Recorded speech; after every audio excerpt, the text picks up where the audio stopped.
We got a little bit of a non-traditional education topic today with the golf shop ownership and retirement component, but I think we all agree that we love the game, we love what we do, and I think this is really an important topic for not only young professionals that are trying to get their business started, get their first job, or other professionals that are moving from job to job, but certainly as we want to have an end goal in sight, the sooner you get on these different components and pieces of the puzzle, the happier you'll be on the back end. So again, thank you. Thank you to Corey Muller and to Caitlin and to Paul Herman, our guest today, for spending time with us to help us understand this topic a little more. Caitlin, especially for Corey and Paul, they saw I've had some technical difficulties this morning kind of getting set up here in between the sound. So I apologize in advance if there are any further technical difficulties, but without further ado, I'd like to introduce our special guest today, Paul Herman. Paul is a CPA. He's an avid golfer, has a 9.2 index. After working for the big four accounting firms back in the day, he founded his own CPA firm and wealth management over 35 years ago in White Plains. He has an undergraduate degree in economics from Union College and went back for a master's in finance and accounting from Columbia University. You'll be hard pressed to find a bigger golf fan than Paul. He created the Golf Pro Advisor newsletter and helped golf pros and club pros increase their wealth and improve their lives. He and his team include son Matt, and have worked extensively with golf professionals for over the last 10 years, helped them with their negotiation of contracts, manage their finances, handle their tax and accounting. So without further ado, Mr. Paul Herman. So Paul, thank you again. And as Caitlin said, I encourage you to interact throughout Paul's presentation through the chat, and Caitlin will help moderate that, and Corey will also have questions. But again, Paul, thank you. Thanks, Sam. It's I'm really happy that you thought of us to ask us to make this presentation. And yeah, in our firm, Herman and Company, we established a bit of a niche working with golf professionals for a couple of reasons. One, because we love golf and love interacting with people in the golf community, but also we found from a little bit of experience that golf pros really were being underserved by their accountants. Golf professionals often aren't the most lucrative clients for an accounting firm, and maybe that's why they were a bit underserved. But we just enjoy working with all of you all the time. You're great people. We get to talk about golf, among other things, and it's fun, and we enjoy it. So along the way, we try to be helpful. I think there are areas we can be helpful. One of the most significant, as you mentioned, Sam, is helping people prepare for their contract negotiations with their clubs. Very often, powers that be at a club think a pro is doing better than he or she actually is. So it's important that our clients really have good numbers in their books and records so that they can understand that and they can make a presentation to the people they're negotiating with that you may think I'm making this, but really this is what I'm making, and it's not as much as you think. And oh, by the way, this is what other pros in the area are making. And if you look at where I fall, you know, I think I should be a little bit higher on the scale. So those are some very real ways where we can be helpful, and we enjoy doing that. And you know, we've had pros come back to us and say, you know, I had my meeting the other day, talk about my contract, and when we were all done, the president of the golf church said to me, boy, you were really prepared this time around. Hopefully that results in getting a little more money from your club. And we also talk about ways to to make yourself more valuable to the club. So anyway, so I encourage questions as we go along. Caitlin, I don't know how you'll recognize people who have questions, whether they can just unmute themselves or not. Keep an eye on the chat bar. So we can certainly answer questions as we go along. And I would say it's nice to see some familiar faces, but most of you are not on video. So at least I see some very familiar names, which is great. And it's good to be with you this morning. So I guess the first item on the agenda is setting up a new business and whether to consider an LLC or an S Corp. And actually, that's not technically the right question, because the concept of being an LLC, if you look in the tax code, which you're never going to do, you won't see the words limited liability company or LLC in the tax code. LLC is not a tax concept, it's really a legal concept. An LLC provides you legal liability protection. But for tax purposes, when you set up your entity, options are to be a sole proprietorship or an S corporation, or maybe for some reason partnership. We don't really see partnerships, but if they're more than one owner, that could be an option. So generally the conversation is, should I be a sole proprietorship or should I be an S corporation? Once you decide which of those you want to be, if you want your proprietorship or your S corp to then elect to be an LLC, which means getting that legal protection that an LLC provides, then you can be an LLC. But for tax purposes, you're always going to be proprietorship or an S corporation. LLC is just something that fits on top of those. So very often we'll be talking to prospective clients or new clients, and we'll say, what type of entity are you for tax purposes? And they will invariably, they'll say, I'm an LLC. And we'll say, okay, we understand you're an LLC, but for tax purposes, what are you? And they'll say, well, I'm an LLC.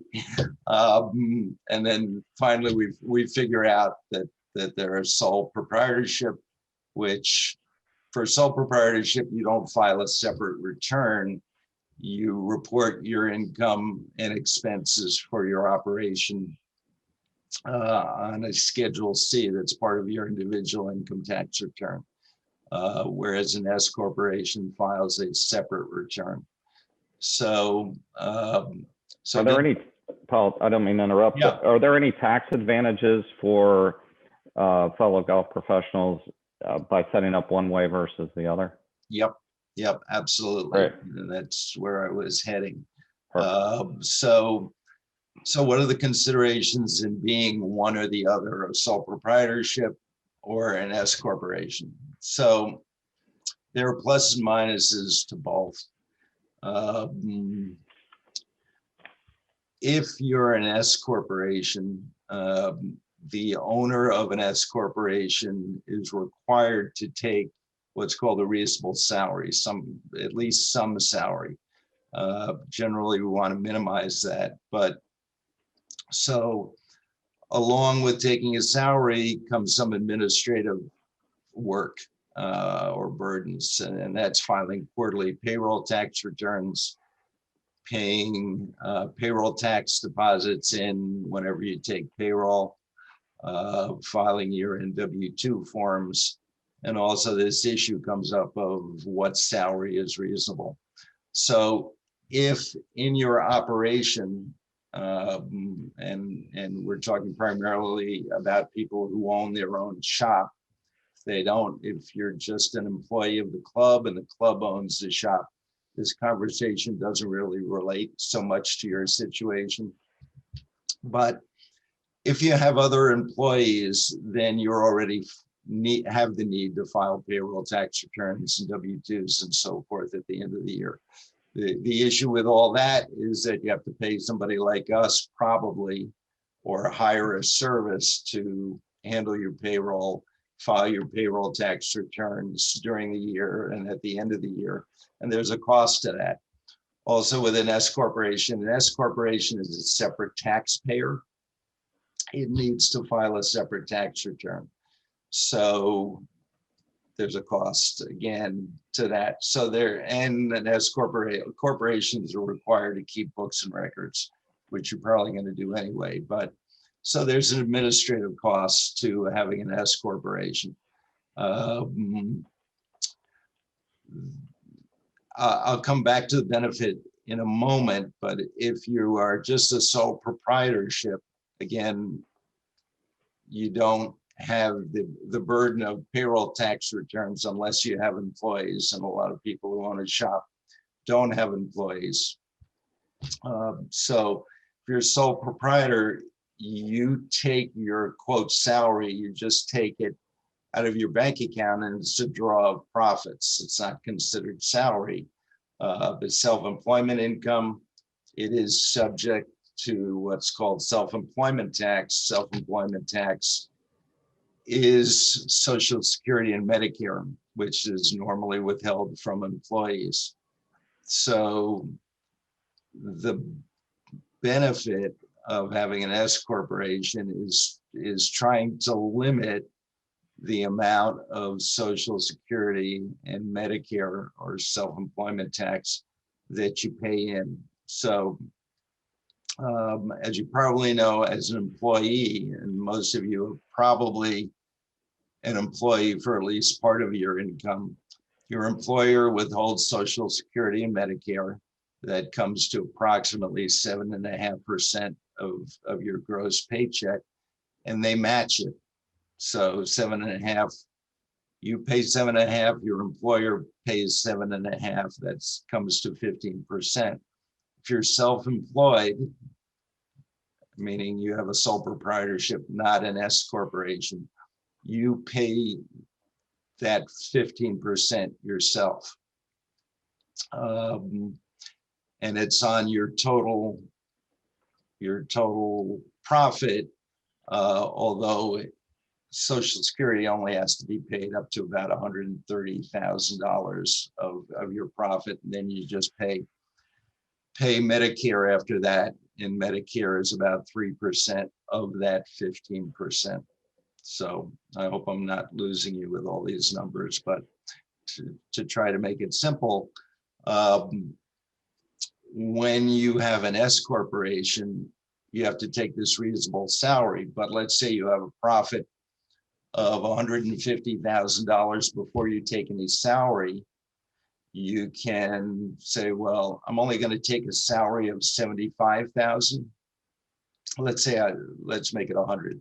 Take a salary of 100, leaving profit of $50,000. Sort of a little bit of a loophole in the law that you don't have to pay Social Security and Medicare on that non-salary portion of your profit. So if your profit is 150 before salary, you take salary of 100, or maybe it's less, but you take salary in our example of 100, pay Social Security that 15% on 100, and you just take out the remaining 50 as a draw of profits. You don't have to pay Social Security and Medicare on that. So you save 15% of that $50,000. If you were a sole proprietor, you would pay the 15% on the full $150,000. So that's the big savings in setting up an S corporation. So what we do for our clients is we sort of do a break-even analysis and look at what is your income? Do you have other employees that are requiring you to bear the cost of having somebody like us prepare your payroll tax returns and so forth? And we look at what the tax savings is by having the S Corp try to figure out what is an appropriate salary to take from the S Corp. There's no specific guideline other than this subjective guideline that it's got to be a reasonable salary. And reasonable is generally determined to be what you would pay somebody else to do the work that you're doing. And even within that guideline, there's flexibility, and generally we want the salary for the owner of an S Corp to be as low as possible to get that savings on Social Security. So Paul, truly it's a case by case basis that you make those decisions for your clients that are in golf professional. It is. Yeah, generally at the lower profit levels, it's going to pay to be a sole proprietor. Sole proprietor is just easier all the way around. But as incomes go up, I would say as profits, before any owner draws salary gets over 100, then you want to start look at maybe setting up an S Corp. And a new head pro can start as a sole proprietorship, and as things develop and grow, switch over to be an S Corp. You can't keep going back and forth, but you can certainly switch from one to the other. So the number that you start to really look hard at that is when there's over 100,000 of profitability. Yeah, I think so. Yeah. Got it. Yeah. So yeah, just some general rules of thumb out there for people to kind of just awareness. I think that's great. Yeah. And you're talking about by setting up an S Corp, you can save, $5,000 to $10,000 to $12,000 a year by having an S Corp, even after the additional administrative costs. Right. So again, the issue is not whether I want to be an LLC, it's what type of entity I want to be for tax purposes, sole proprietorship or an S Corp. So I know you're going to eventually work into inventory management, then down into the retirement and PPP and so forth. One other question that I have is, and I'm not sure, if you've helped fellow professionals with this as they get set up with their business, especially assistant professionals that don't have a lot of credit established and so forth. Have you been involved in helping them or direct or guide with line of credits and maybe how best to kind of go about that piece of the puzzle? For assistants or for head professionals or both? Well, they would be assistants becoming head professionals, so to speak. Okay. And yeah. Yeah, we do. We will always push to have the club extend a line of credit to the pro. That way you don't have to worry about, filing applications for credit and going through bankers and so forth, which is always fun. But yeah, we are certainly involved with that, helping them set up a vendor sheet that they can give all the vendors to show, their financial references in order to get credit. But always the best option is to be financed by the club. Usually you can stretch out payment terms that way. If your first year isn't quite what you and the club thought it would be in terms of revenue in the shop, maybe some of the loan can be forgiven. So that's always the first option, is to try to get financing from the club to buy that initial inventory. Hey, Paul, Yeah, just a quick question from our group from the chat, but before you move on to inventory, just talking about that $100,000 benchmark of profits. Yeah. We're assuming those are bottom line numbers. So that's all inclusive to, all areas of income, not just pro shop sales. Is that correct? Yep, Corey, it would be all areas of revenue minus expenses, aside from salary from the club. So most pros are have a dual kind of operation. They get a salary from the club, and then they have the revenues from the shop. So we're not talking about the salary from the club. We're talking about shop sales minus expenses.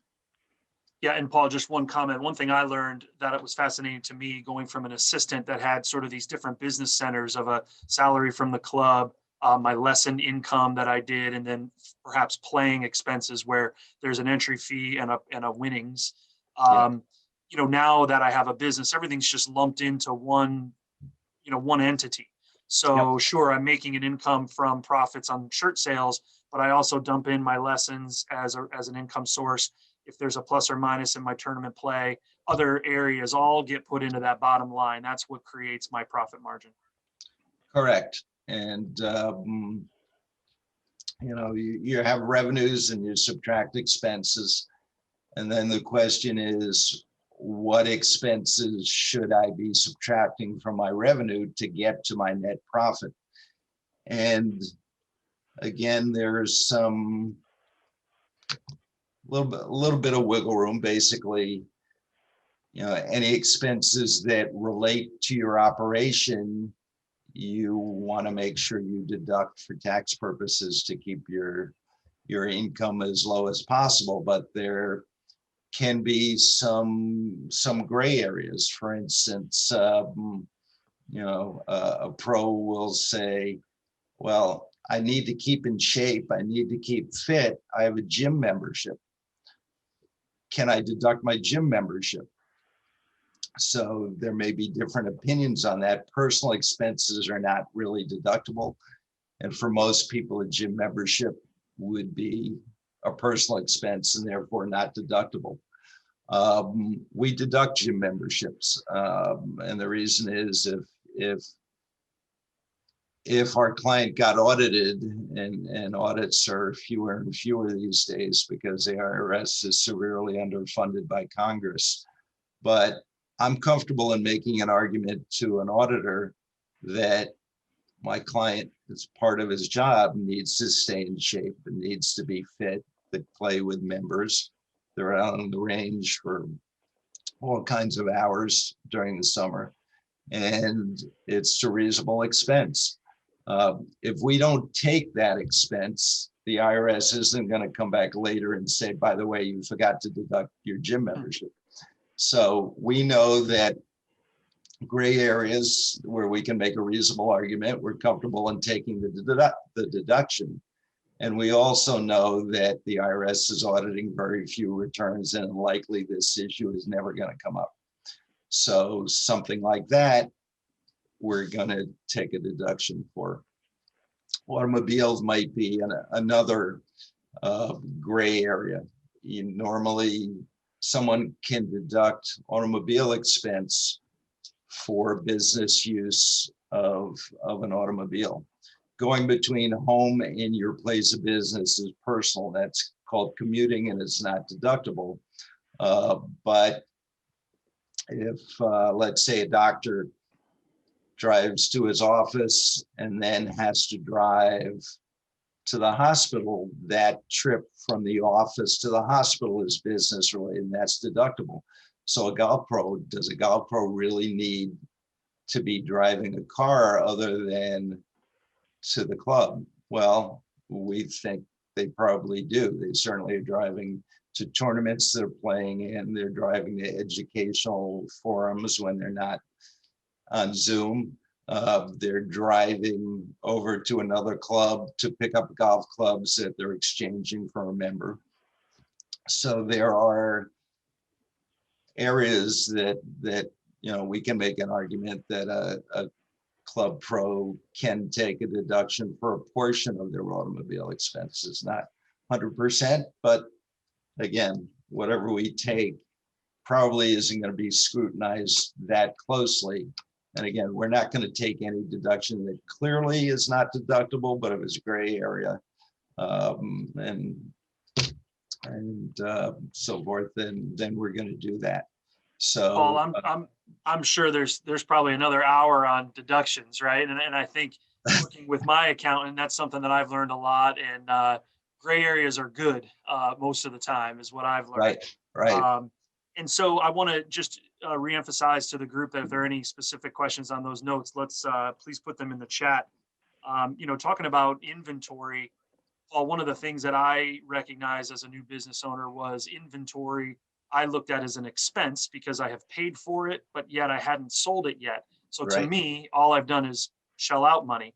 But the IRS looks at inventory as revenue because it's potential income earned. So, my accountant said, hey, if you could pay your taxes in golf shirts, you'd be a happy guy. But unfortunately, you can't do that.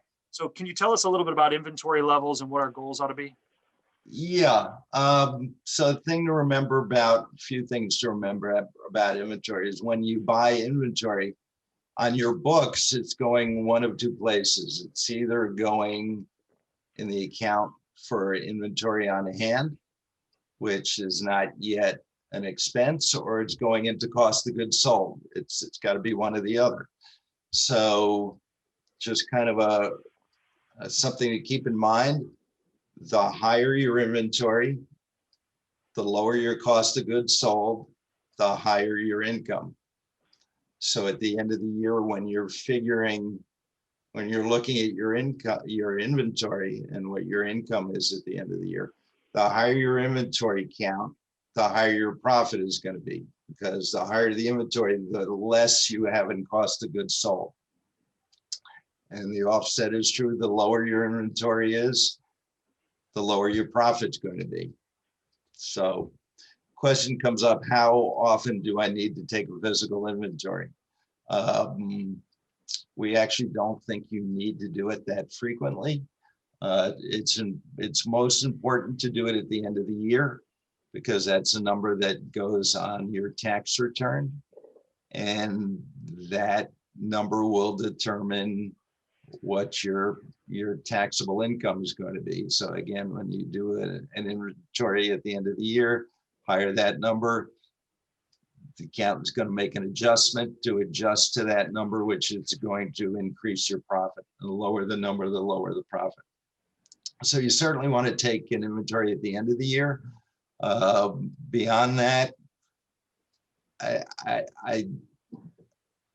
we will ask our clients on a quarterly basis, what do you think your inventory is? Maybe it comes out of the point of sale system. Maybe there's another system that's tracking inventory, or maybe it's just an estimate. But we ask for it quarterly so that we can look at the P&L on a quarterly basis. And inventory, if inventory goes up $10,000 in the quarter, then the profit's going to be higher by $10,000. So we want to look at how our clients are doing during the year and also relative to prior years. So again, we don't tell our clients they need to take an inventory quarterly. That takes time and effort away from other things, but certainly at the end of the year. And if you feel you want to do it more frequently, that's fine. So I don't think you should be a slave to taking an inventory. Paul, is that quarterly that you like to understand their P&L? Is that more just so they're not letting things get out of hand, so to speak? Yeah, well, that's one of the reasons, and we want to know what their income picture is looking like. Many pros are making quarterly estimated tax payments, and if income is much higher or lower than anticipated or than the prior year, we may want to adjust those payments. Certainly, if the income is down, we want to adjust the estimated payments down. And we also want to understand why the profit may be down. Maybe we're buying too much inventory for the sales that we're generating. So, and make a mid-course correction at that point.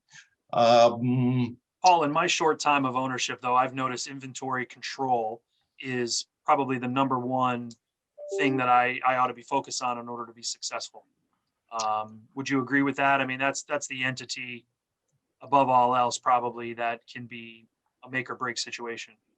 Yeah, I think it's the area of one of the areas of greatest concern to pros. We've done some of these other meetings, and it's always one or two on the list of concerns. So yeah, and so Just a quick question, kind of on that topic. Sorry to interrupt again, but one of the things that always comes up amongst our peers is sort of how much inventory are you carrying over through the winter time?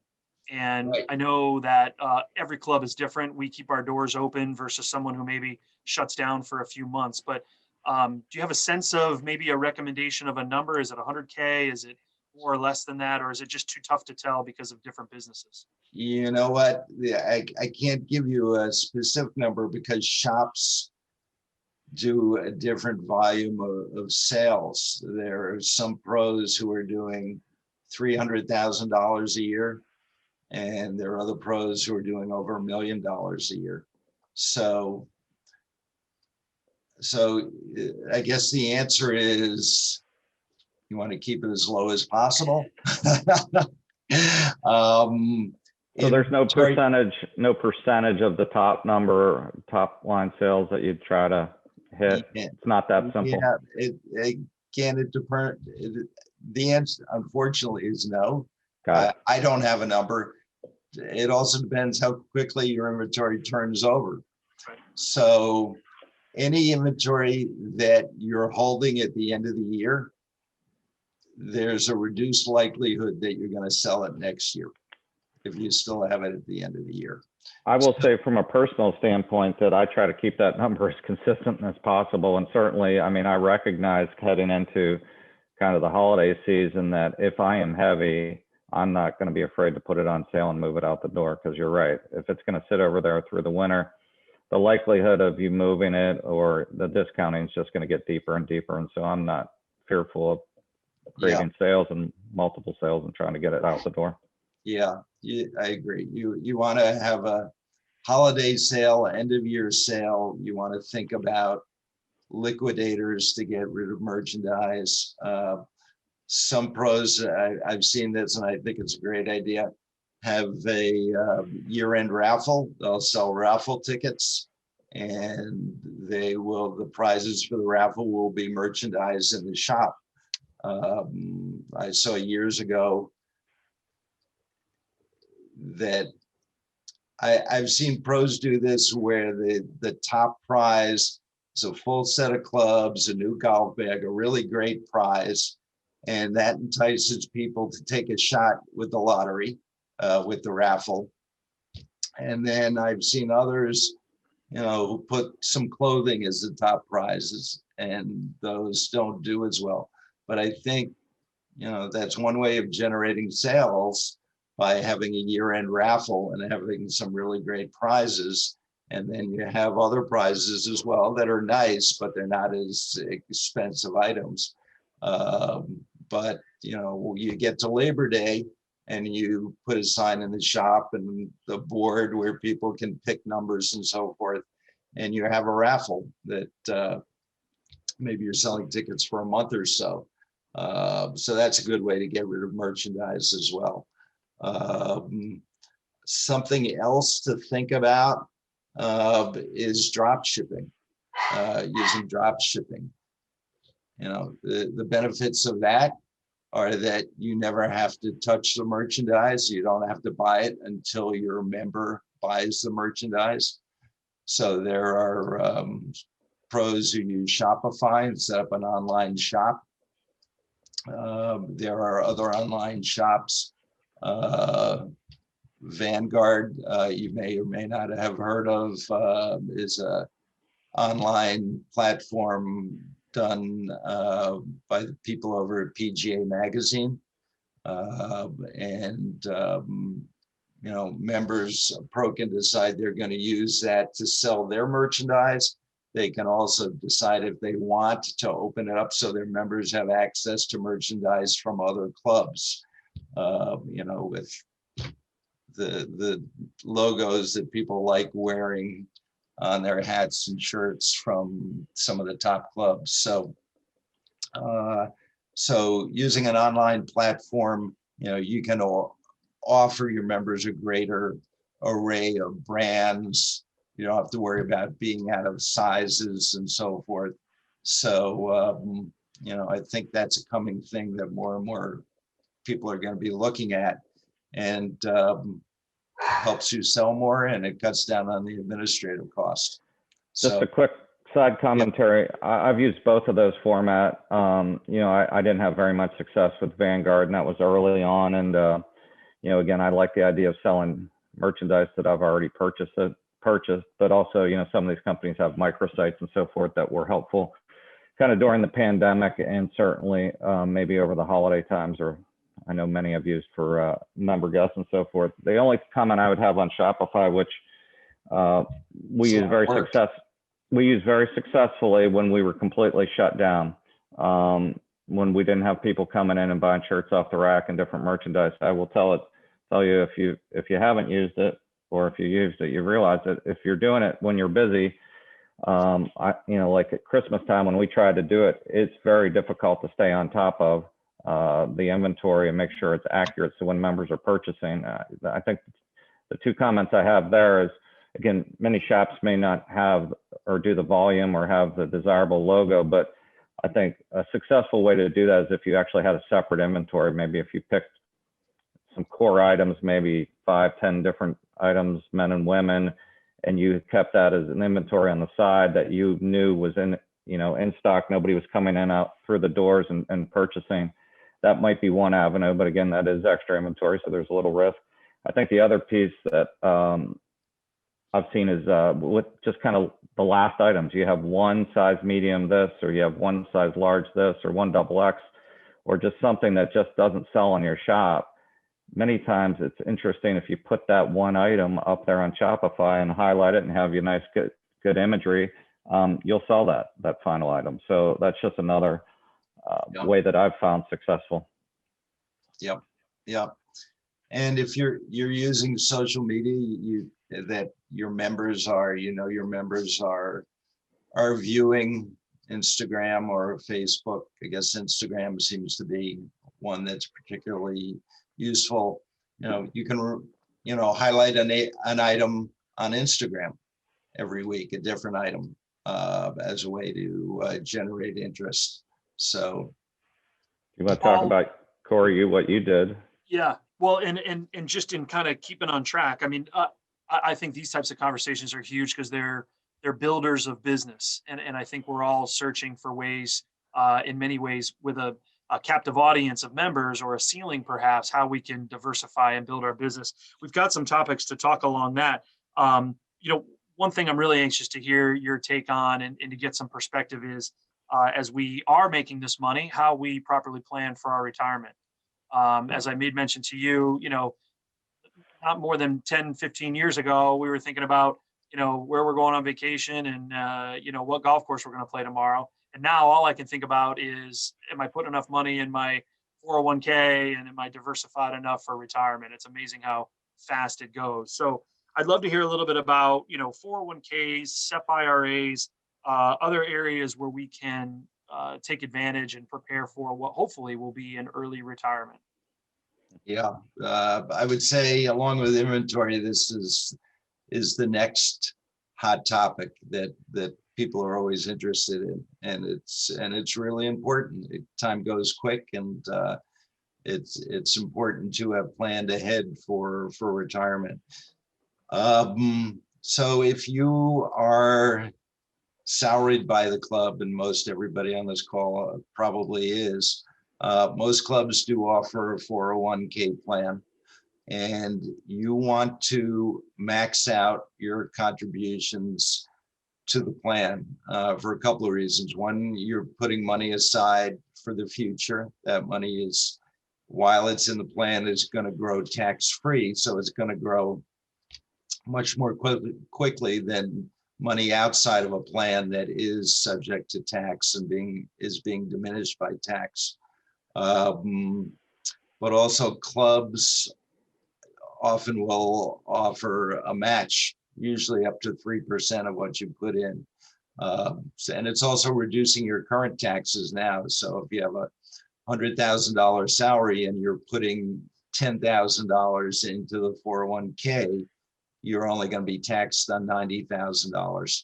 So it's a great deal. And to the extent that somebody can afford to have their paycheck be a little bit lower, you want to put as much money as you can into the 401k plan every year. So that's the first thing to consider. Then beyond that, if you want to put more away and you have, you own the shop and basically that's a separate business, it doesn't matter what type of entity you are, sole proprietorship or an S corp, you are eligible to set up your own pension plan. If you have employees, you have to cover your employees, but there are plans and techniques to make sure that most of the money you're putting aside is for yourself. But some money there is a cost because some money has to go to employees. If you don't have employees, then that's not an issue, and all the money that you're going to put aside can go into the retirement plan. The most common plan we see is called a SEP plan, SEP, Simplified Employee, Self-Employed Pension Plan, rather. And this is a plan where you can put away up to, well, 2021, it'll be $58,000 you can put away. It's a percentage of your profits. It's based on a percentage of your profits. And you can put away a lot more into a SEP than you can into an IRA or even the 401k plan. So, first choice would be the 401k plan because it's diminishing your salary and your club is going to match it. But then if you still feel you have funds that you can put away for the future and basically forget about until the future, SEP would be one to consider. And you could still do a SEP now for 2020. You have until you file your tax return to make a contribution for the prior year. So this is something you could still take advantage of now. You can control the investments where you want to, how you want to invest it. And you can put that money aside every year. And it's a great thing to be able to do. If you wanted to put away even more than the $58,000 maximum for a SEP, there are other plans that will allow you to put away considerably more than the $58,000 of a SEP. Defined contribution or defined benefit plans will potentially allow you to do that. And if you're a bit older and haven't really put away money, a defined benefit plan is the type of plan that will allow you to put away large sums of money, take very large tax deductions, and the maximum under a defined contribution plan is $235,000. We've seen clients, not necessarily golf pros, but we've seen clients take advantage of that. So there are plans to put away even more money. So Greg, hey Greg, can you talk about Roth 401k and strategies to diversify tax strategies at retirement? Okay, so Roth IRA is kind of an interesting type of thing. Roth IRA is when you contribute to a Roth IRA, you do not get a tax deduction like you would on these other plans or like you would in a traditional IRA. But the benefit is that when you take the money out of a Roth IRA, it's not going to be subject to tax as long as the Roth IRA has been in existence for at least 5 years. So on a traditional IRA or any of these other plans we talk about, you get a deduction up front, but when you take the money out, it's subject to tax. For a Roth, you don't get a deduction up front, but you don't pay tax in the future on it. So if you thought you had some kind of spectacular investment you might want to make that's really going to grow, you might want to put it into a Roth, because no matter how much it grows, you're not going to pay tax on it. There are limitations as to who can contribute to a Roth directly, but there's something called a backdoor Roth, which is you contribute money to a non-deductible IRA. So this is a regular IRA, but you're not taking a tax deduction for it. And then some point fairly soon after you make the contribution to the non-deductible IRA, you convert it to a Roth, and that's allowable. And then you have the money in the Roth to grow tax-free as long as it's in the Roth, and you'll never pay tax on it. So a Roth is a great vehicle if you can leave the money in for a long time to allow the monies to grow. So, and some employers will, instead of offering a 401k, they'll offer a Roth 401k. It's also a good deal. You're contributing into it. All the rules for a Roth apply. You're just not going to get an upfront tax deduction. So when I said before your salary is $10,000, is $100,000, and you contribute 10 to a 401k, you'll only pay tax on 90. If you contribute the 10,000 to a Roth 401k, you're still going to pay tax on the full 100, but now you have 10,000 in this plan that is totally sheltered from tax for the future.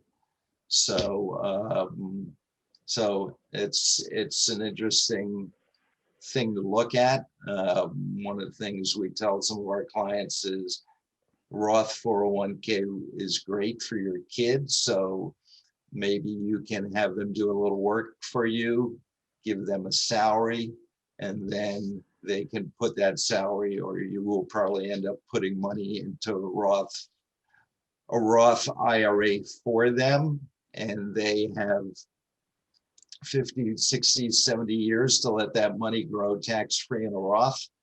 You could contribute every year to your kids' Roth. That's a great thing to do. I love seeing kids having Roth IRAs with monies growing over a long period of time that they may not take out for 50 years. So In that discussion, Paul, about I don't know if this is what you're calling the backdoor Roth, is that basically a conversion kind of from maybe a SEP into a Roth IRA, which then grows yeah, tax-free? yeah, it's a conversion. The one thing to keep in mind is when you convert to a Roth IRA, you're going to pay tax up front Right. on the money that you're converting. But if you're going to keep the money in the Roth for a long period of time, the goal is for that growth to outpay the tax that you paid up front. Not that you can actually predict these things, but again, would your current tax rate versus possibly your tax rate in retirement affect that decision as well? Yeah, you know, we hope our clients, when they retire, are still having a good income, so their tax rate may not be that much lower, or may not be lower. But yeah, the discussion usually is, and thinking usually is, in retirement, your income is going to be lower, so your tax rate will be lower. So you're getting a deduction now at a higher rate. When you take it out, you'll pay tax at a lower rate. Yes, absolutely. And yeah, and you can, to some degree, you have some discretion as to how much you take every year out of your retirement plans. There's a minimum you're required to take, but you can, you know, withdraw it as you need it. So I know there's also, you know, some different information or different thoughts on how much you should be trying to save as a percentage of your income for retirement. I mean, do you have any guidelines or any suggestions as to kind of what people should target if they can target, can put that money Yeah. away? Yeah, I don't have a percentage figure, but what I tell our clients, what I believe is you should put away as much as possible as long as it doesn't impact your your current lifestyle. So whatever you can do without, put as much away as you can. You always want to be maxing out because you're getting current deduction up front, which is going to, so the way I look at it, if you're going to make a $50,000 contribution to a deductible plan, let's say that deduction would save you $20,000 in taxes. Then the discussion really is, it's only about $30,000 because $20,000 is either going to Uncle Sam as taxes or it's going into your retirement plan. So that 20 is gone anyway. So why not take another 30 and be able to invest $50,000? Again, 20 of that is going out of your pocket anyway. So you get to invest 50 and it's really only taking $30,000 out of your pocket, which is boosting up your investment returns significantly. So. Exactly. No, I wholeheartedly agree. I mean, I think you need to max out as much you can because especially as early as you can. I know that's harder because many times you're making less money, but that, the compounding of money over time, there's nothing more powerful than that, as everybody knows. So, yeah. And Paul, how about our kids? I know I've got a college program set up for our two daughters. I think it's a 529. Yep. Can you speak to that sort of arm of our planning? Yeah, 529 plans are a very good thing. You contribute to them, and as long as the money is used eventually for tuition or other education costs, the money in the plan is going to be sheltered and you never pay tax on it. Some states like New York will give you a little bit of a deduction. The maximum deduction you can get in New York each year for contributing to a 529 plan is $675. There is no federal tax savings. All these plans are state plans. Some states give a deduction for them. I don't think Connecticut gives one. But the idea is to put money in and invest it, not have it diminished by taxes. So yeah, that's one of the first tools you want to use for providing for your kids' college tuition. You can have one for each of your kids. If one of your kids doesn't use all of it, you can transfer it to one of the other kids. So yeah, and the other planning tool for kids is to put money in their name with the idea that they're going to be paying taxes on the income generated at a much lower rate than their parents are. So you want to do that as well. That can have an impact on financial aid because the schools look at assets owned by the kids. So, there's maybe a little bit of a balancing act if you're thinking that your kids may need financial aid. But it's a good idea. Is that a UTMA, Paul? Is that like Universal Trust of Minors? Is that what that's?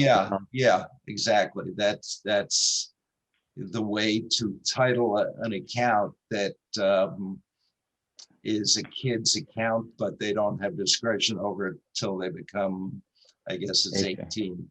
Yeah. So professionals or any of your clients, they can either choose to set up these vehicles either through an advisor, or can they set these up likely through a discount brokerage or a lower fee type situation as well? Yep, they can do either one. If there are any significant monies that people have invested, we really like to see them work with advisors. You know, they're good advisors and bad advisors, just like they're good accountants and bad accountants or anything else. But a good advisor can really help you. Well, basically, I think they can help take the emotion out of the ups and downs in the stock market, out of your decision making. So I think there's really a big value in that. But you can definitely set up these accounts, as you say, at a bank or through a discount broker. Where you could do it with kind of index funds or some sort of Sure. ETF or something to that Yep. effect. Yep. You control what investment vehicle you're going to use. Yeah, I'm Yep. sure many on the call probably have a little bit of both potentially, but okay, just wanted your thoughts on that. Yeah. So Any other, how about like, do you have any thoughts on disability or life insurance as to kind of maybe what sure. you might recommend? Sure. Well, life insurance, well, they're both essential, assuming you're the breadwinner in the family. Life insurance is essential to have, because you want to think of it as providing income replacement for your family to replace your income. So you want to look at not if so life insurance is going to provide a pot of money, and that money is going to be invested. The question is, how much will that generate every year in income without going into the principal, to replace your income? And then the principal is obviously available to draw on, but I think life insurance is key to have. Everybody should have it, and they're all different types, but the type that is most affordable is term insurance, as opposed to some of the others which have a savings or investment feature to them. So yeah, I think Term overhaul, yeah. key. And disability isn't that expensive, and everybody should have disability. Yeah.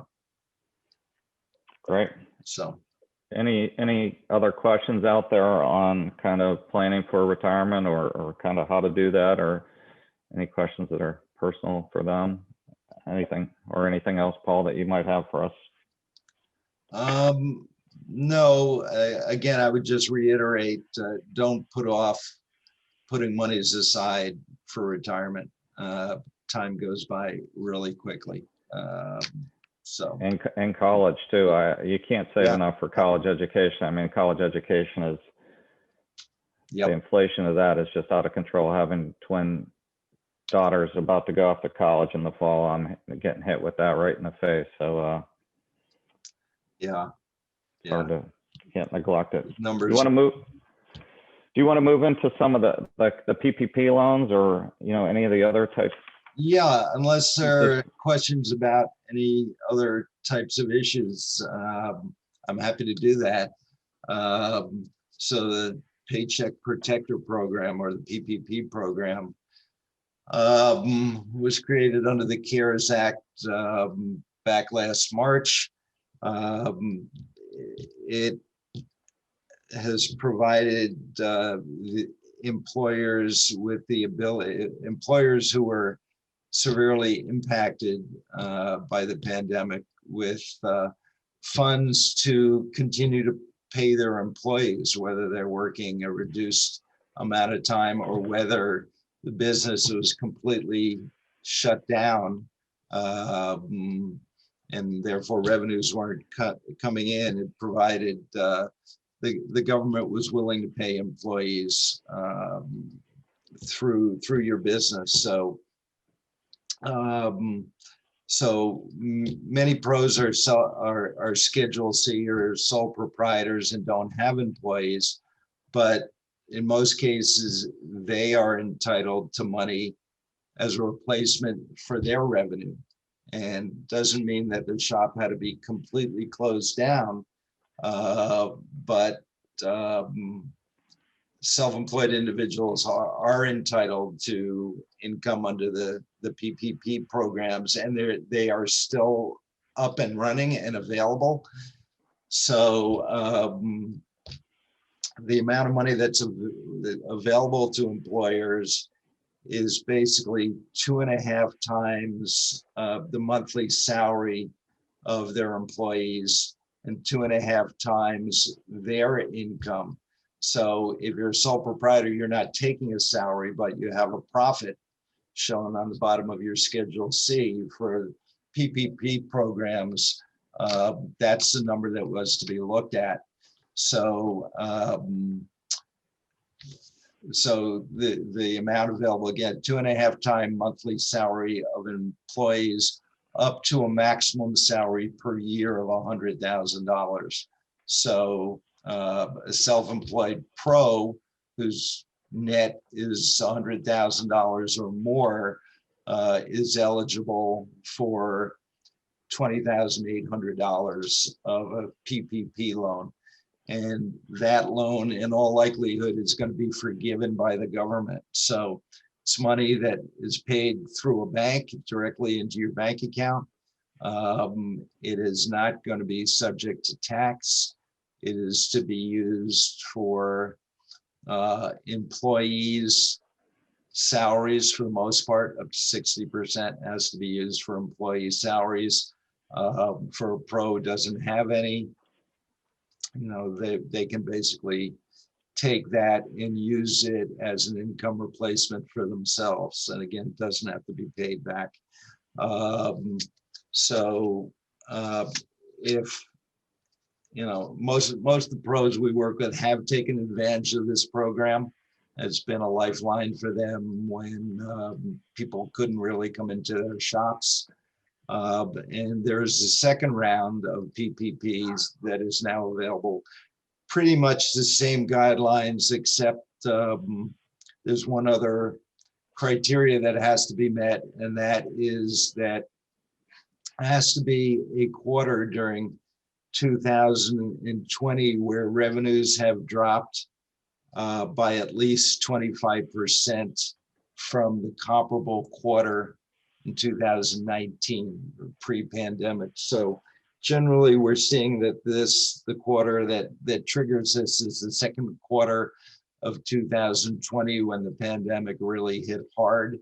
So if revenues in that second quarter of 2020, being April 1st to June 30th, are down from the same quarter in 2019 by 25% or more, then you're eligible for another round of PPP loans and hopefully forgiveness, generally for this same amount. And we're seeing that most businesses are down by more than 25% for that second quarter. You don't have to use the second quarter, but that's the one where we're seeing the most decline in revenues from the prior year. See if there's anything else. That was pretty eye-opening to me because when I was talking to Paul, my accountant used a metric that I had to be in danger of going out of business. I paid. I have some employees. I paid them through those months of April or March and April, and they didn't work, obviously. But because of my arrangement with the club deducts my payroll, my staff, from my monthly sales and takes a payroll tax of 10% of that number off there. So because I didn't directly pay them, even though I was paying them kind of through the vehicle of the pro shop, I wasn't eligible for any of the PPP money. I'm sure the club probably got a deduction because of my employees, but nonetheless, just that was a little bit of a loophole. And that was encouraging when I talked to Paul about this, because obviously the drop of 25% certainly happened far greater than that during that time period, the second quarter 2020. Yeah. So generally, in terms of forgiveness, if you borrowed less than $150,000 forgiveness is pretty much automatic. There is a one-page form that you have to fill out. They don't ask for any supporting documentation. You submit that to the bank that you borrowed the money through, and process could take a few months for forgiveness to be approved, but in all likelihood it will be approved. So if your shop has been impacted, you've been impacted, you ought to, and you haven't done this, certainly, talk to your accountant about it. There are lots of lenders. There is still a lot of money available from the government in this program to both take advantage of the first round and the second round. And the first round, I believe, was originally going to be closing March 31st, but they've just extended it. So there's still time to look at this. The application is fairly simple and straightforward. But as long as another criteria is you need to maintain your employee head count. If you reduce the head count, the amount available to you will be reduced. But the goal was, again, to keep people employed. So they do look at the head count. I think that's pretty much, those are the basics of the PPP. Paul, I know that, a couple of takeaways for sure are save a lot and save early. I don't think anybody's going to argue with that. But more so, I think it's complicated, and there's a lot of strategies and things that we can do sort of on and offline. But by, setting up a relationship with a professional like yourself or another accountant, whether it's as an owner or prior to maybe being an owner, there's definitely a lot of positives from having a good, sound relationship with an accountant. So something I'd encourage everybody to make sure they evaluate and perhaps reevaluate from time to time. We did have a couple of other things on our notes. Sam and I and the rest of the we got a quick question that popped up from Rick LeBeau. Do you see a Paul, if net profit for the shop was higher in 2020 versus 2019? Would this prohibit eligibility for PPP? So Okay. At the end of the year. Yeah. So the first round of PPP does not look at profits. There's no measure of change in profits for the first round of PPP. So you'd still be eligible for that. Your income in all of 2020 could be higher than 2019, but if there's one quarter where you suffered this 25% drop, you'd be eligible. You may have made it up with much higher income in the second or third quarter. But if you had one quarter that was lower by 25%, you could be eligible for the second round. But you'd certainly be eligible for the first round, Rick. Thanks, Rick. Thanks, Paul. Sam, you and I want to keep Paul on this. I think some of the best practices that we hear from amongst our professionals, amongst people who get to see things. Paul, you share that idea of a raffle at the end of the year and an opportunity to generate some income. But one of the things that we wanted to set out to do today was to try to share some of our best practices and things that we're seeing as business is changing and opportunities to grow our businesses. And I'd like to really encourage everyone today on the Zoom to share any ideas, even potentially unmute yourself and share a story. But Sam, you've been a mentor of mine since kind of coming into the neighborhood here.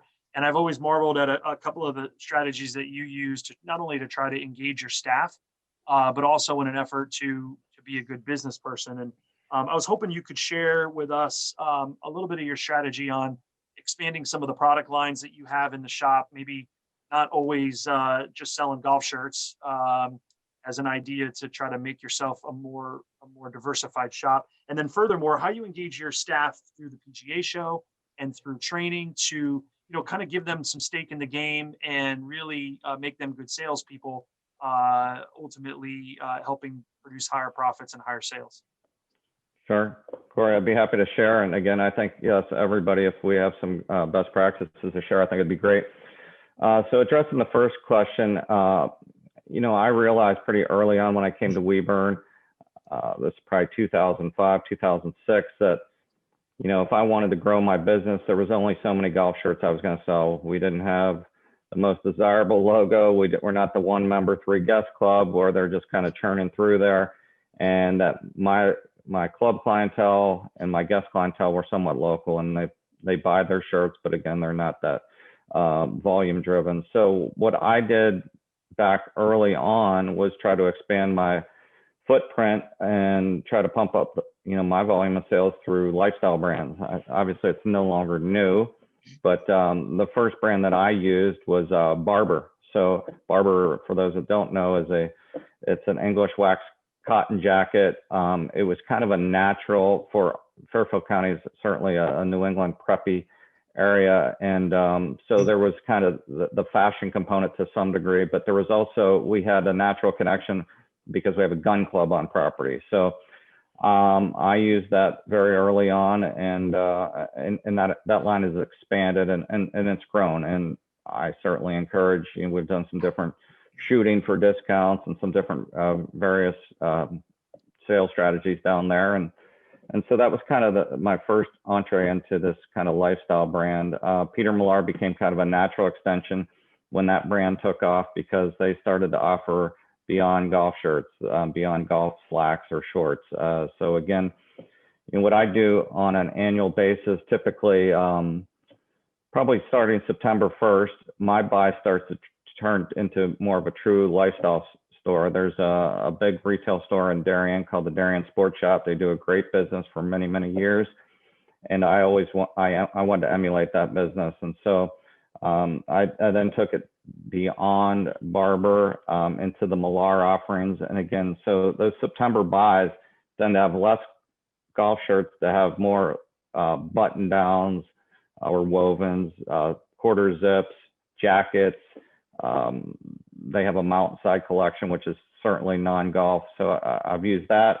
And then I moved into shoes when shoes first came out, before they were acquired by Acushnet. Shoes became part of that lifestyle. And again, I wasn't originally doing the shirts and the shorts and so forth. I was doing more of the vests and the jackets and the outerwear and those type of pieces. My membership knew the brand through ski, and even though it was a premium price point, it was certainly far less than their ski line. And then obviously that's moved on from Shoes and Barber to Lululemon. We started selling Lululemon a couple years ago, and not only the women kind of they have their own kind of strategy where they shop either online or at the retail store, but the men have really embraced it with athleisure. As we all know, athleisure became a huge product category in 2020, and I don't see it going away with people working from home. And that's continued into, you know, I'm now selling Shinola watches, and also starting to do some kind of that lifestyle Johnny O, which is really certainly hot right now, that Chris Knott had come over from Peter Millar to really do the design work for Johnny O. So that's really how I've grown my business over the years, just kind of moving that business into a lifestyle, especially as we head into the fall. And as far as the PGA show, staff training, staff development, and so forth, I've also been a longtime believer in my staff is critically important in everything I do. So that starts with the hire, and that certainly moves into the training and so forth. So I do have an extensive policies and procedures manual. My staff's more veteran. We try not to drill down into that too much, but everybody has given those documents, and we review them annually as we do our staff meetings. So I have staff meetings that I set up typically in February of the year, and I set up the agenda, all the topics, all the details, upcoming events, and I lay that out and I give it to everybody now, and we'll conduct those weekly or even twice a week when we get into our busiest time of the year. Also, again, like I said, I have a fairly veteran staff right now. I do have a new hire. Typically, I'll have one particular individual. I'll visit with them and spend a morning kind of going through things when they arrive, but then I'll typically will turn them over to one of my staff from a mentoring standpoint to kind of help them understand our pricing, our check-in, you know, all those type of things. And then somebody else may be assisting kind of on the tournament side.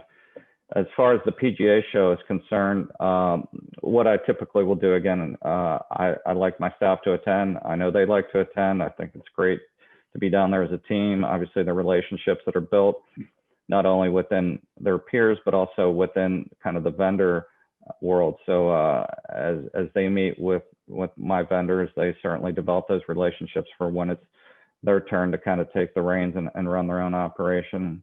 As far as I do divvy up responsibilities, and so I typically will do it. I do it based on the rows at the show. So the whole teaching area, it's so easy to kind of get bogged down. There's so much stuff. So someone's typically tasked with that. Somebody's typically tasked with kind of the middle area, the accessories, those type of things, and then they may all, somebody may identify the ladies' goods and sometimes the men's, and then obviously we'll kind of co-collaborate for some of the other stuff along the way. And I will try to typically give them each $1,500. I know it's not a lot of money, but it's basically an opportunity for them to go find something, on their own that they think will be successful and bring it back to Weber. It gives them, again, a little sense of ownership, and they certainly get behind that product. And like I said, I can't cover that entire show floor and find all these little mom and pop type and startup operations. So again, a great benefit of having my staff down there is hearing what, getting the feedback on what they say. Yeah, absolutely. I think having our staff having a little skin in the game per se is a very powerful thing. They stay engaged. The golf shop's not always the most, spectacular place to be on a sunny day. So if they're in there and they have, something to show for it, I think it helps everybody. Sam and Paul, we kind of touched just a minute about e-commerce and how, the game perhaps is changing for us smaller business owners, and how the startups and the utilization of Shopify and Vanguard and some of these other outfits. But there also are challenges that are presented with. And I kind of wanted to share a little bit of a take that I've tried to do. And that is the idea of these microsites that perhaps we've all used for a member guest or a tournament. Most recently, we had Peter Millar set up a microsite for our 3-day member guest. It was package A, B, C, and D. And, the members, perception of that is just an opt-in. Check the box to package A, fill out what size requirements they have, perhaps if they want the logo on the chest or on the sleeve, and then off they go. The items, are there for the day of. So trying to take that model and figure out ways where we can get, maybe a monthly microsite made up from different companies or offering different products, and run it the exact same way. Have it open for a 2 or 3 week period, send out the link to our membership, give them that sort of Amazon buy now experience where they just have to click through a couple of buttons. They never have to take a credit card out of their pocket. Everything's loaded in as to say that it's been billed directly to me. The item arrives on site, it's packaged, it's put in their locker. It's very, turnkey, very touchless in a way. So just to share to the group, we've done a couple things through the wintertime that weren't really clothing related, but more, products that I wouldn't necessarily want to take on as inventory items.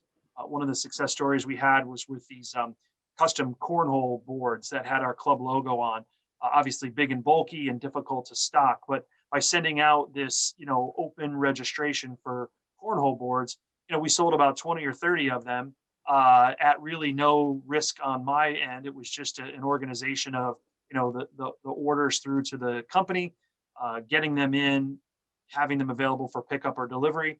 And in about a 3-week, 4-week time in February, when things weren't really happening, having a little bit of profit center there was really key. So some of these specialty items, I think, that are out there that you don't want to take that risk on. And I think what I want to share most is that the pandemic allowed me to change the manner in which I view soliciting my membership. If you had asked me 2 years ago about sending an email to try to generate business in the golf shop, I probably would have steered clear of it. I probably would have looked at that as that was a little bit too much of an invasion to our membership. But now the pandemic has brought on this manner of e-commerce or electronic buying, wherein that's what they actually really want. And so now I'm seeing a sense that they're thanking me for sending these emails out, different than maybe my perception would have been. They thought it was sort of a solicitation or a burden. So I think all of us can take advantage of the shift in how our members view these type of messages or microsites or, electronic solicitation of business as more of a, hey, thanks, bro. Thanks for sending that out. Whether they bought it or not, I think they felt like they were part of an elite group that was being, notified of some specialty items. So I'm getting far more thanks. And obviously I'm generating some sales, but I haven't yet ever felt a burden type of thing from our membership. So I think that's an important shift in the dynamic of how we communicate and how we sell to our members. And I'd encourage everybody to try to press on some of the bigger manufacturers to help us through that, and also to take some chances on some of these specialty items. Sam, have you had any experience in that kind of stuff or seen anything? We've done some of it, but not. I love that, Corey. I know you talked to me about the kind of the Doc Murphy belts that you were doing for Augusta, and you rang up, a nice little order there, and the cornhole boards. I think that's tremendous. I think that's exactly what we should be doing, and I think, sharing that and for all of us to hear that, I think just encourages us, kind of think outside the box. And again, people are sitting at home. They're not on the train commuting to New York. They've got that extra time to open the email and, and they're going to be around the house. So they can probably get a cornhole game in over lunch or whatever, So like I give think my that's assistant, wonderful. My assistants, Chris and Eric, I give them credit. They, that Doc Murphy, I don't know if everybody got it, but it was just an advertisement from their company. They had a limited run of Masters themed belts. And we basically took that slide, slapped our logo on it, changed some of the verbiage in publisher at the bottom.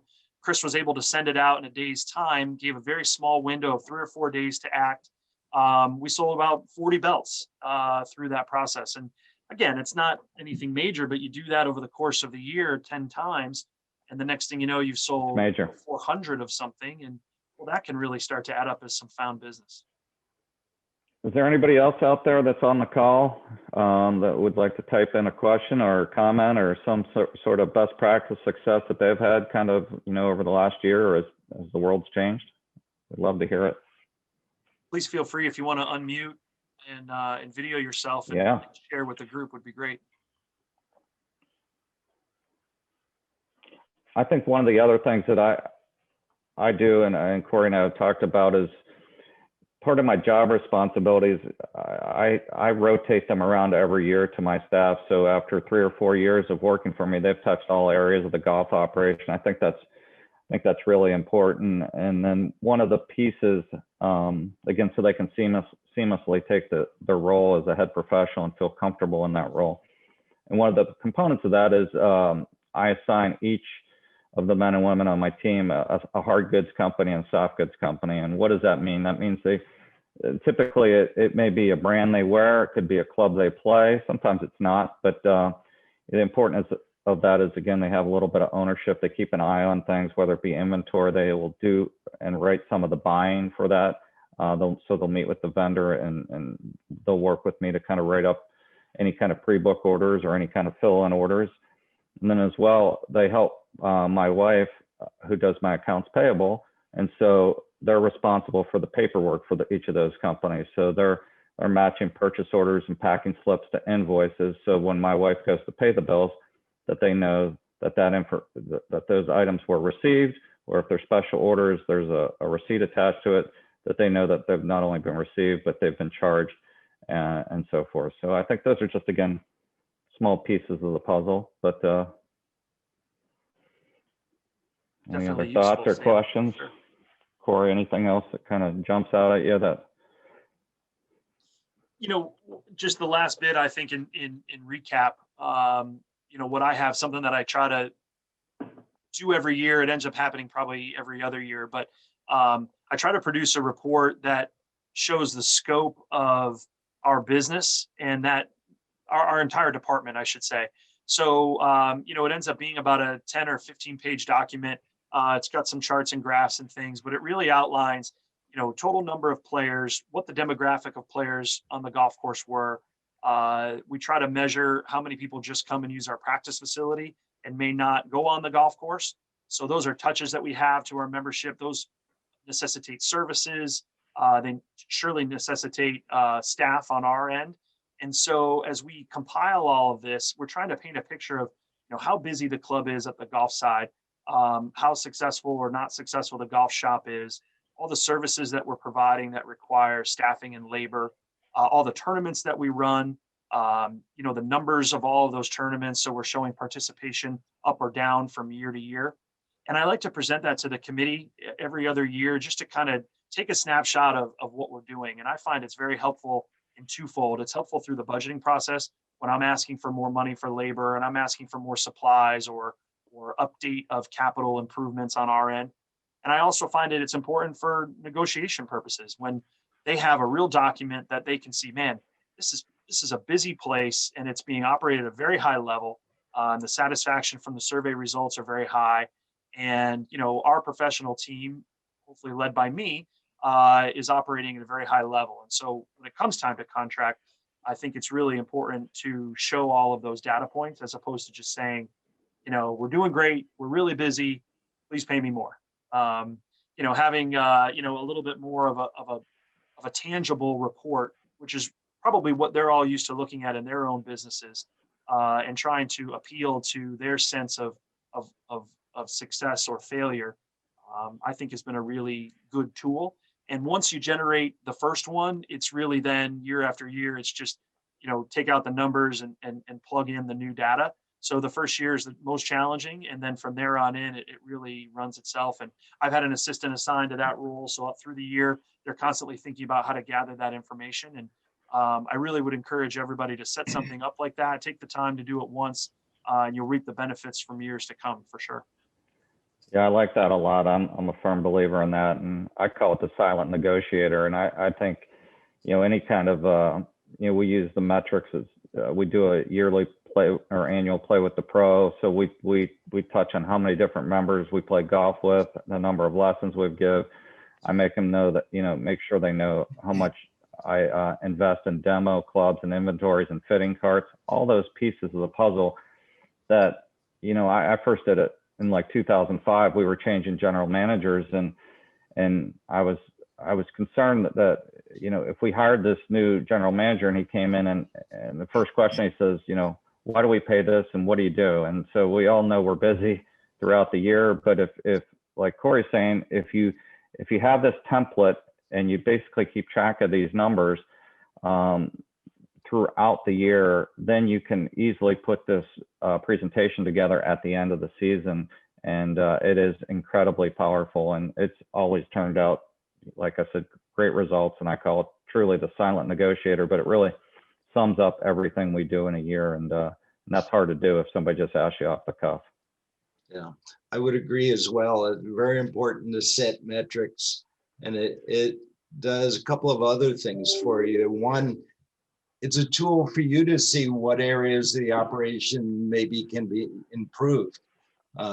Maybe you keep track of how many women play in tournaments every year. There's a drop. It points you in that direction that this is an area you need to pay attention to. And it also gives you, by you setting the metrics, when it comes time to negotiate, you are kind of controlling what points the club may look at. So it can be a very powerful tool, both as a management tool and for that eventual negotiation. Absolutely. And I think, it's safe to say that I didn't invent any of the things that we've talked about. I'm definitely keying into, professionals, friends of mine, like on this call. Danny's on the call, former employer of mine, Grant Turner, Sam, next door neighbor, Paul, you'll be hearing from me. I got questions. So I think it's just, we've got a great group in our Met section, and I encourage everybody to continue to plug into some of the talent and ask these questions, steal those best practices, bring them to your club. And I'm thrilled to hear if an idea that I had once, maybe someone else is using. I don't look at it as anything but a compliment. That's for sure.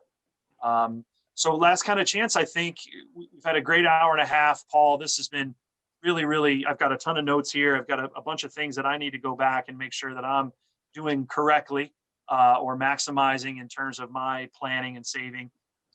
Sam, any closing remarks from you? No, what I would say is just again along those lines, we get together for our roundtables in November, but so much happens between now and then. I think, many of us got on group text or group emails last year, kind of trying to figure out what to do. But I would encourage everybody to kind of check in or reach out to your closest peers and associates as we head into April and May as we get going, because although it's great to have these get-togethers in November, we're 5 months from implementing many times. So if we can do that as we go and learn different ways or different best practices that are maybe working in the current environment, don't wait till November. So I'd just like to say thank you to Paul and to Corey and to Caitlin, as always, for putting this together. It was hopefully an important hour and a half. Hopefully you learned something to take away from it. Looks like Corey is either frozen or is just kind of checked out. But Corey, thanks again. Much appreciated. And There he is. he's back. Is he back?